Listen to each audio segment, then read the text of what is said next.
Loudspeaker पर एक आखिरी स्टैंड मैं आपका जानना चाहती हूं, जिसके बाद बुलडोजर पॉलिटिक्स पे चलेंगे। सर, लाउडस्पीकर क्यों नहीं बंद होना चाहिए? मैं बार बार इसलिए पूछ रही हूं क्योंकि इस देश की अदालतों ने कहा है ना कि लाउडस्पीकर नहीं। नवरात्र में जो रात भर के लिए लोग पाठ करते थे उसको बंद कराया गया, कई जगहों पर बंद है, तमाम जगहों पर बंद है, ऐसा मैं नहीं दावा करूंगी, लेकिन बंद किया गया है। ऐसा ही क्या मस्जिदों से भी?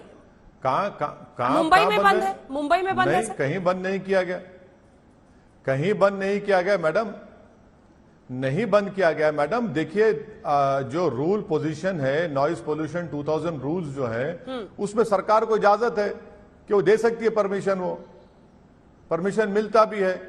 और अगर आपको मैं बता रहा हूं कि एक कोई दूसरे टीवी चैनल के एक रिपोर्टर ने अपने ही बिल्डिंग सोसाइटी में कुछ भजन कीर्तन हो रहा था, उस पर एतराज किया तो पूरे सोसाइटी के लोग उस पर बरस पड़े। ये आज से 10-12 दिन पहले की बात मैं कर रहा हूं। वो तो बेचारा कोई दूसरे टीवी चैनल का एक करस्पॉन्डेंट थे, उन्होंने ट्विटर पर ट्वीट किया कि मुझ पर ऐसा हो गया है। मेरा बोलना यह है कि मुसलमानों की हर चीज से नफरत पैदा करने की कोशिश की जा रही है, बल्कि बीजेपी और संघ परिवार ने मुसलमानों पर ऐलान जंग कर चुकी है। अब आते हैं बुलडोजर पर। आपको जहांगीरपुरी भी धर्म के चश्मे से दिख रहा है सर, जबकि पहली दुकान झाजी की टूटी, आखिरी दुकान गणेश गुप्ता की टूटी, लेकिन आप उसको भी धर्म के चश्मे से देख रहे हैं सर, जहांगीरपुरी में अवैध निर्माण को ढाने पर।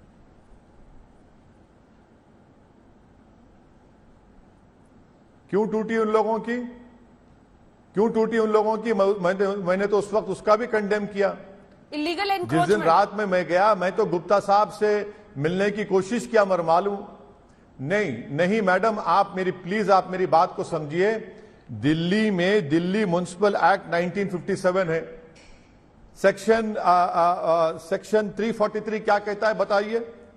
दिल्ली डेवलपमेंट अथॉरिटी एक्ट 1957 है, उसके रूल्स क्या कहते हैं बताइए? आप बगैर किसी को नोटिस दिए किसी का डेमोलिशन नहीं कर सकते आप। ये Delhi municipal corporation act 1957 section 343 कहता है। चाहे वो असद की दुकान हो या हमारे गुप्ता साहब की दुकान हो, आप कौन होते तय करने वाले? ये बीजेपी की सरकार ने किया। दूसरी बात, क्या अप्रैल 20 को बीजेपी दिल्ली के चीफ ने लेटर नहीं लिखा कि ये पत्थरबाज हैं, इन लोगों ने इस तरह का काम किया है, इनके कारोबार को, इनकी दुकानों को, घरों को तोड़ दिया जाए? वो लेटर लिखा उन्होंने। तीसरी बात, आप दिल्ली के बारे में मुझसे पूछ रही मैडम, मैं आपको यूनियन गवर्नमेंट की ministry of housing and urban affairs की रिपोर्ट आपके सामने रख रहा हूं कि उन्होंने कहा 2019 में कि दिल्ली में 1797 अनऑथराइज्ड कॉलोनीज है। मैं चैलेंज कर रहा हूं जनाब अमित शाह को और वो कंसर्न मिनिस्टर को कि क्या वो सैनिक फार्म्स को, छतरपुर एनक्लेव को और आपके वसंत कुंज एनक्लेव को तोड़ेंगे? 1797 अनऑथराइज्ड कॉलोनीज तोड़िए ना आप। कौन कह रहा है आपको नहीं तोड़ने के? तोड़ के दिखाइए, क्योंकि वो अमीरों के महल हैं।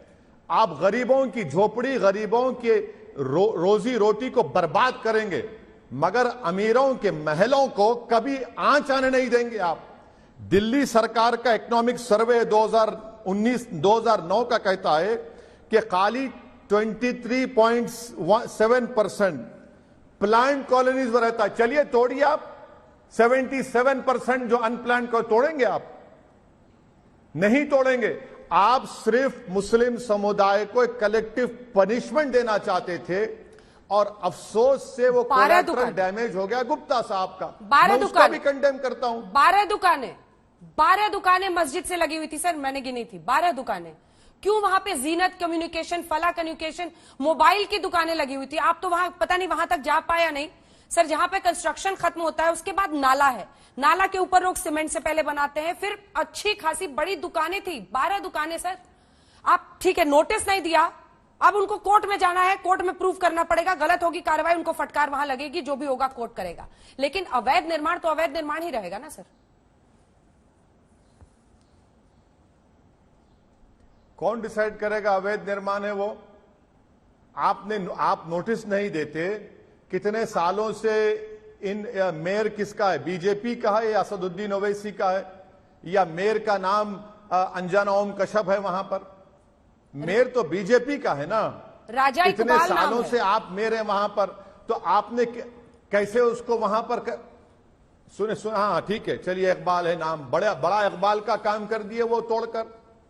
जहां पर मंदिर के सामने इलीगल एंक्रोचमेंट था तो मंदिर के जिम्मेदारों को कहा गया कि बुलडोजर नहीं आएगा, आप निकाल दीजिए, और मस्जिद के सामने था तो आपने बुलडोजर लगाकर तोड़ दिया, जिसका आपने अभी जिक्र किया। हम वहां पर गए थे उस मस्जिद में, वहां पर एक खबर थी, खबर को आपने डेमोलिश कर दिया। खबर के सामने एक मंदिर थी, माशाल्लाह से आज भी इंटैक्ट है वो। इसीलिए तो मैं कह रहा हूं कि बीजेपी मुसलमानों पर एक जंग का ऐलान कर चुकी है और कलेक्टिव पनिशमेंट देना चाहती है मुसलमानों को। कौन से कानून के तहत आपने इसको तोड़ा बगैर नोटिस दिए, बताइए। मैं तो आपको दिल्ली म्युनिसिपल कॉर्पोरेशन एक्ट 1957 का हवाला दे रहा हूं, मैं आपको दिल्ली डेवलपमेंट अथॉरिटी 1957 का हवाला दे रहा हूं, सुप्रीम कोर्ट के कई जजमेंट्स का हवाला दे रहा हूं। अरे भाई, इस देश का जो बुनियाद है ना मैडम, एडिफेस है, वो रूल ऑफ लॉ है, फंडामेंटल राइट है, उसकी धज्जियां उड़ा देंगे आप। आप भी तो लेकिन पॉलिटिकल पोजीशनिंग कर रहे हैं सर। और जो अमीरों की बस्ती है वसंत कुंज में, आप भी पॉलिटिकल पोजीशनिंग कर रहे हैं सर। ना गुप्ता जी मैडम, की मैं दुकान, तो- झाजी मैं- की नहीं, दुकान सर, मैडम, आपको मैं कोलैटरल डैमेज दिखाई दे रही है। नहीं, सोचिए, कल्पना कीजिए। बिल्कुल बीजेपी मेन डैमेज करने गई मुसलमानों का, और नफरत इतनी भर दी गई थी कि जो दुकान दिखी वो मुसलमान की तोड़ो उसको। तो उन्होंने ना मुसलमान में फर्क किया ना गुप्ता साहब में किया।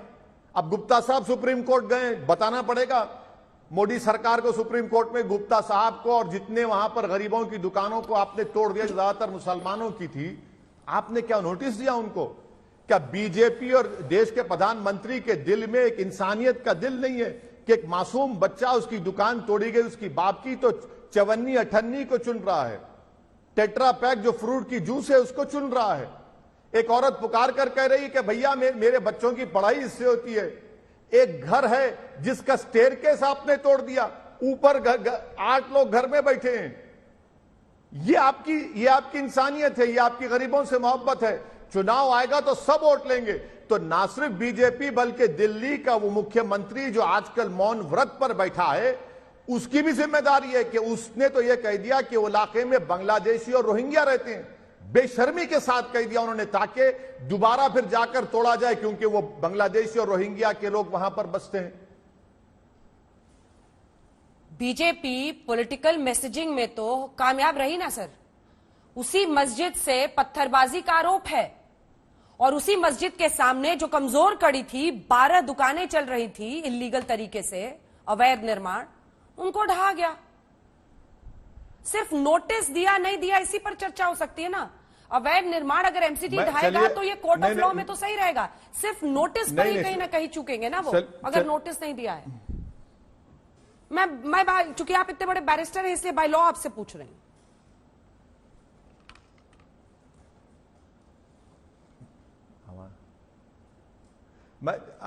चलिए, आपकी बात को मैं थोड़ी देर के लिए सच मान लेता हूं कि मस्जिद से पत्थर फेंके गए, जो मैं नहीं मानता, मगर अगर फेंके गए तो आप कौन होते उनकी दुकान तोड़ने वाले? अगर पत्थर फेंके गए तो आप अरेस्ट करके कोर्ट में सजा दिलाइए, और अगर कोर्ट सजा देगा तो कोर्ट कहेगा इसकी दुकान भी तोड़ दो, इसका घर भी तोड़ दो। भाई, अदालत है तो किस लिए है? पुलिस अगर है तो किस लिए है? सरकार जज, जूरी, एग्जीक्यूशनर का काम करेगी। क्या देश के प्रधानमंत्री चीफ जस्टिस ऑफ इंडिया भी बन चुके हैं? क्या देश के प्रधानमंत्री पुलिस के पावर्स भी ले चुके हैं? और देश के प्रधानमंत्री कहेंगे कि असदुद्दीन ओवैसी देश के लिए खतरा है, उसको गोली मार दो, तो क्या गोली मार देंगे? तो फिर देश रूल ऑफ लॉ नहीं चलेगा ना मैडम, फिर तो अनार्की चलेगी। गोली कहां चल रही है? कैसे चलेगी? अगर पत्थर फेंके गए तो आप कोर्ट में उसको प्रूफ करिए।